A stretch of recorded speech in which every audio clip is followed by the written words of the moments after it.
Hello and welcome to AEF TV in association with Engerati. I'm now joined by Guillermo Elum, who's the Sales and Marketing Director at Himoinsa. And welcome again. We meet once a year, right? We must change that. Well, hello again, and thank you so much for having me here with you. Yeah. And Guillermo, we are, I know what your business does, but you know, we're here at AEF this year. And a lot of the narrative is coming out about you know, how you change the power mix, and people are now suddenly starting to look at a very end-to-end value chain. But what sort of advice would you give to prospective developers and investors when they're choosing partners for a project? Because you've got that whole big issue around regulation and investment infrastructure that gets done at some point, and then at some point you need to build these things. Yes. Right. So over to you. Your advice on the type of partners for projects and things like that. Well, I think that the most important is to choose the partner with the proper size for the project.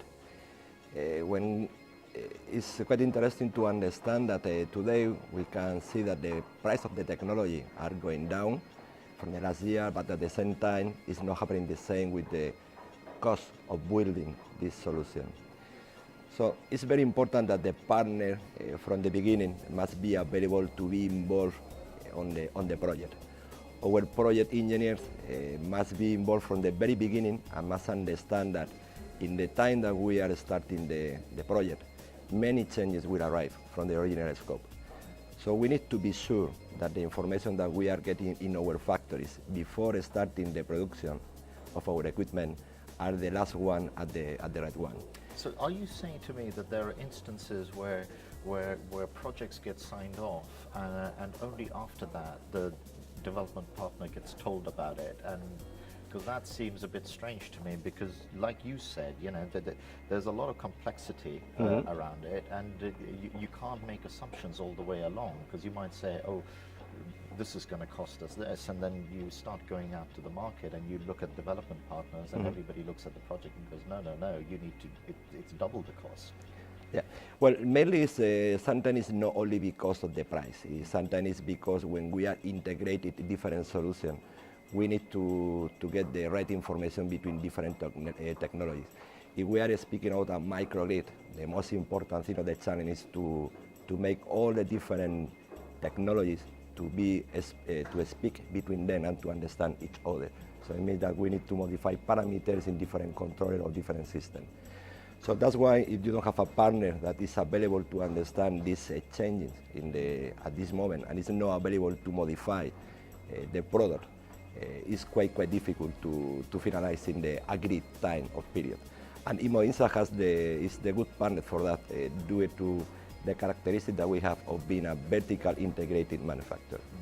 And you mentioned microgrids. There has been a lot of talk from various energy ministers who are saying that actually, you know, microgrids are the way power will be deployed in Africa, because you just, the economics of building transmission lines all over the continent, you know, I'm not talking about interconnectors, they make sense, but you know what I mean, just don't stack up. So, you know, microgrids will be the way it gets out. Do you see that as well? Are you seeing more and more people actually talking about microgrids? Yes, more and more people are talking about this, and it's something that we know that right now we are speaking about this solution for Africa, also for Latin America, but in Europe we are using this solution from many years ago in a different way, because in Europe normally we have some equipment, generating set in this case, who remain on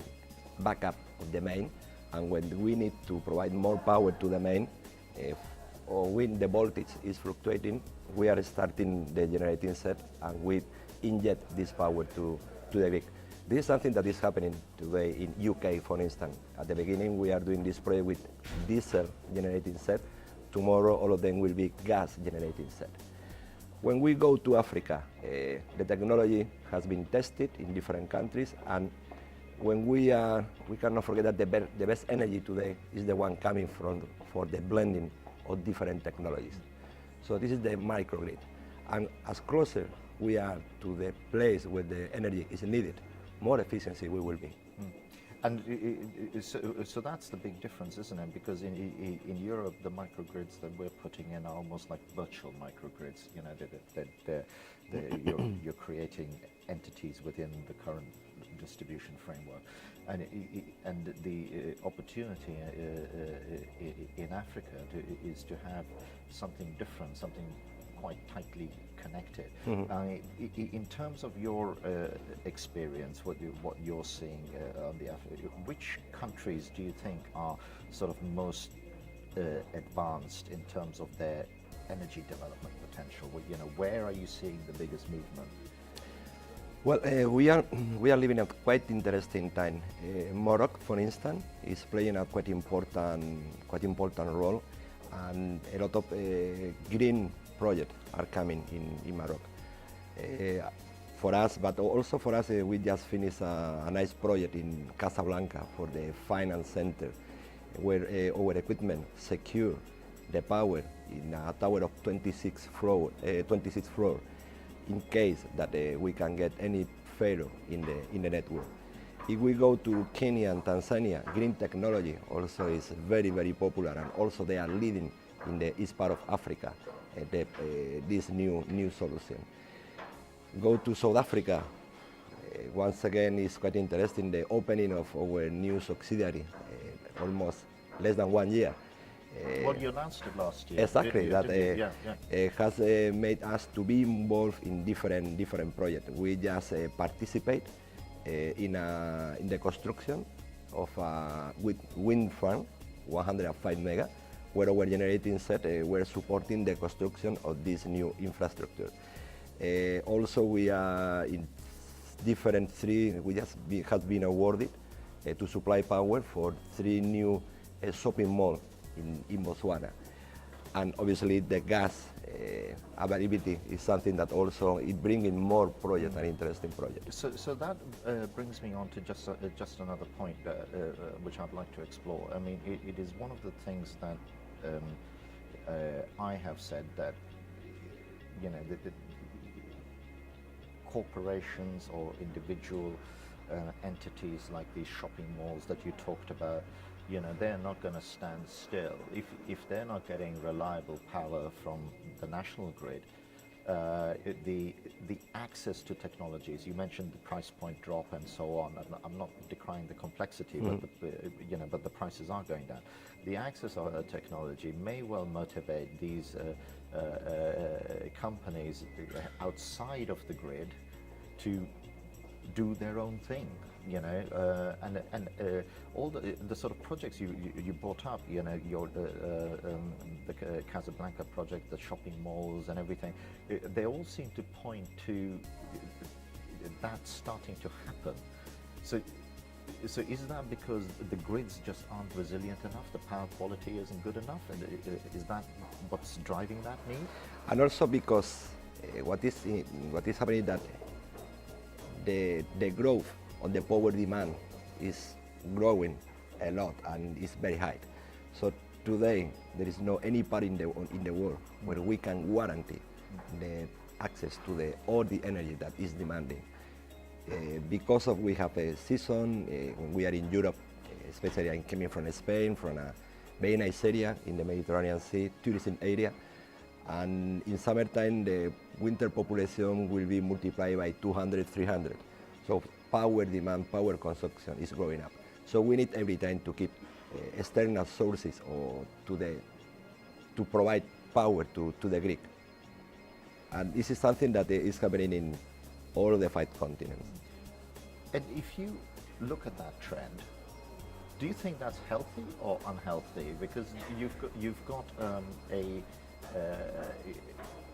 potential that, you know, the edge is going to develop itself outside of any national framework or just because things aren't happening fast enough.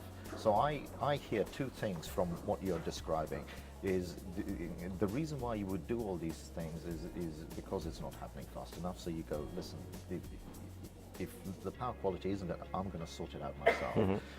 But then, as you know, with anything like that, if it becomes the norm, that's a big issue for the grid as well, isn't it? So where's the balance? Big issue for the grid? I don't think so. I think that the big issue is when power is not available. Right. Once again, in Europe, in North America, or in many Asian countries, and right now in the Middle East, it's mandatory to have generating set on backup of the system, just because of security reasons. Imagine this hotel, if we are getting a problem with the power, with all the people at the elevator, or all the people disconnected from the computer, or all the food that they have in their stock. At the same time, when we are speaking about if we should supply power directly to the grid, why not? At the end, the only thing that we are doing is to blend different technologies and to make this energy more efficiency. So these backup solutions, etc., can actually start playing like a demand response role as well, right? Exactly. So you say, okay, hey, we need more power. All you hotels start firing up your backup because we can work it that way. Right? Exactly. So we're here at AEF, and one of the things that I'd like to ask you about is, it brings together quite a lot of people. How are you seeing, this event in particular, because it's going to be in its 20th year next year, helping in terms of the development of sort of large-scale IPP projects and bringing the right actors together? Well, Africa Energy Forum brings all of us the opportunity to discuss about different energy solutions in the same time and in the same space. At Himoinsa, we are working the whole year for Africa and with Africa. But during these days, we can meet with the people who are looking for energy solution and the people who is available to provide this energy solution. When we are discussing with the different players, we are learning, and also we are thinking how we can improve the power solution that we have available in our factory. At the end of the day, that is happening also is that the best energy is the one becoming from blending different kind of technologies. And today, here in this space, we have all the people who are able to provide these different solutions. That's a perfect place to end it on, Guillermo. It's always great to see you again, and great to hear your views.